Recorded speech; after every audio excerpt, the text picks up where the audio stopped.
President Biden is holding a rare solo press conference today, his first one since November. It's one of his biggest public tests since last month's poor debate performance. A growing number of Democratic lawmakers are calling on the president to step aside. Last night, Vermont Senator Peter Welch explicitly called on him to drop out of the race. Senate Democrats met with top Biden advisors today. Our Major Garrett and Ed O'Keefe joins us now. Major, yes. To say this is a lot of pressure on Biden is an understatement. And because you love baseball, what if he knocks it out of the park? Is that enough to make all this skepticism about him go away? Ouija, it's a great question. Let's simplify it. Can a press conference save a presidency? What? That very question is absurd. And yet, it is a question a fair number of Democrats in the House and Senate are asking themselves this very afternoon. Can a press conference save a candidacy and, by extension, a presidency for seeking to have a second term? That's what this is about. One press conference. And it's not as if President Biden can get 6 answers correct and vigorous and strong and not bungle the 7th and have it be a successful press conference. There is no room for error. He has to be 7 for 7 or 8 for 8 or whatever the number is. And that kind of scrutiny will not end this afternoon, Ouija. It will calm some nerves in the Democratic Party. But already today before the press conference, we had 4 House Democrats who had said nothing publicly say he should step aside. Even before the press conference, when the orientation on the Hill was at least wait for the press conference. They're not waiting. And so this pressure is quite evidently building, and a press conference may slow it down, may recontextualize it, but does it make it go away? I think the clear answer to that is no.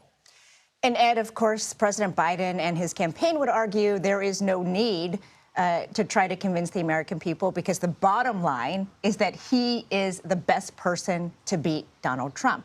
And you obtained a memo today that the campaign is circulating that says that. What else does it say?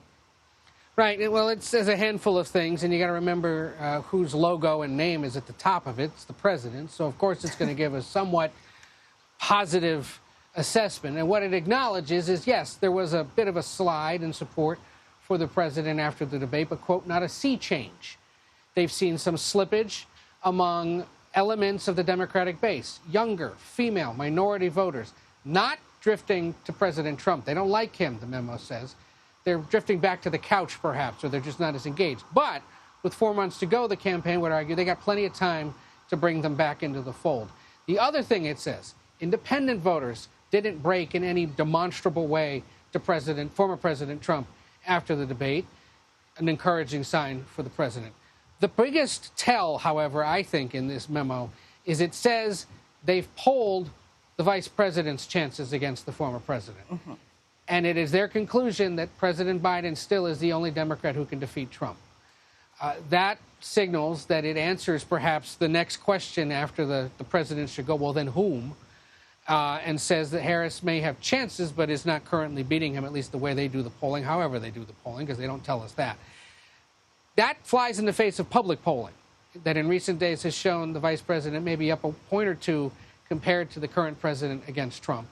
And so, you know, that's still to be seen. And either way, in all of these surveys, it's still only single digits, whether it's a national survey of all voters, whether it's a national survey of likely voters, whether it's a battleground state survey of likely voters, whether it's any state survey of human beings, it's still a single-digit contest, no matter how you cut it, which to the Biden team would suggest the debate really didn't have that big of an effect, and all this coverage, pearl-clutching, and declarations that he needs to get out are unnecessary.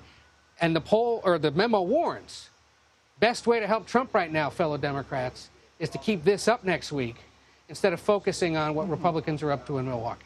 Well, there's no question, though, that the debate did have an impact on members of his own party, Major. And you spoke with one of the congressmen who's willing to put his name publicly with that sentiment.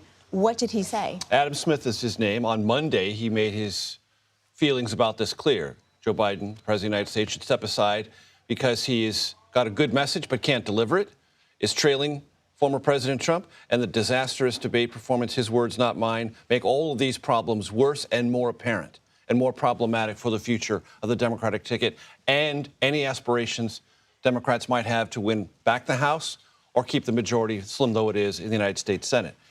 And I asked him number of questions. Among them, what do you say to the White House and the Biden campaign that says, A, he's in, you shouldn't be barking at him to get out, and even if he did step down, as you want, Adam Smith, it would create chaos for the party? Here's his response. We got a great opportunity here. All right. Everyone's acting, oh, it'll be a mess. It'll be terrible. Look, the country has been saying since the start of this campaign, give us somebody different. They've been begging for somebody different. If the Democratic Party at a convention with our delegates came out and gave them somebody different, I think we would get an incredible boost out of that. I asked Congressman Smith, if President Biden, very large if, were to step aside, is Vice President Kamala Harris heir apparent? He said, yes, she is. I said, any suggestions for a potential running mate? Adam Smith said, if I were her, I would pick Gretchen Whitmer, the governor of Michigan, and double down, put 2 women on the ticket. He said, almost all of our history, it's been 2 dudes, and no one was ever worried about that. Why not have 2 women and make that a defining, not only visible, symbolic representation where the Democratic Party is, but galvanize people around issues related to reproductive freedom and the like. Not saying that's indicative of anything, but that was his point of view. Well, and she is certainly a recognizable name in the mix of possible candidates. And in a very vital state. Exactly. Ed, you know, the House Democrats are one thing, but when it comes to Senate Democrats, I imagine President Biden, who served alongside many of them, care a lot about what they have to say. Exactly why his advisors went up to Capitol Hill and met with the Senate Democrats today. What can you tell us about that meeting? It was a necessary conversation between those that you said could have outsized influence over the president and have a lot to lose should the Senate slip into Republican hands next year. The fact that he sent Jennifer O'Malley Dillon, his campaign chief, Mike Donilon, many believe is sort of the heart and soul of the president, as one of his speechwriters and message crafters, and then Steve Ricchetti, who is the lead legislative liaison to Capitol Hill for the White House. You know, it was designed to sort of stoke egos, temper expectations, and beg for patience.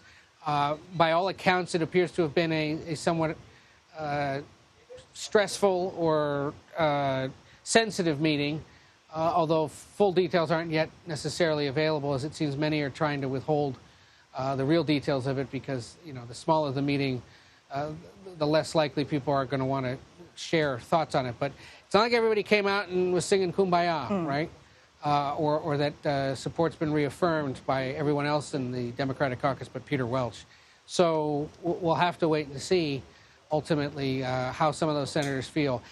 I think it was notable that Joe Manchin, who apparently still gets invited to these meetings despite now being an independent, said that he believes we'll have a much better sense of where things are headed come Sunday.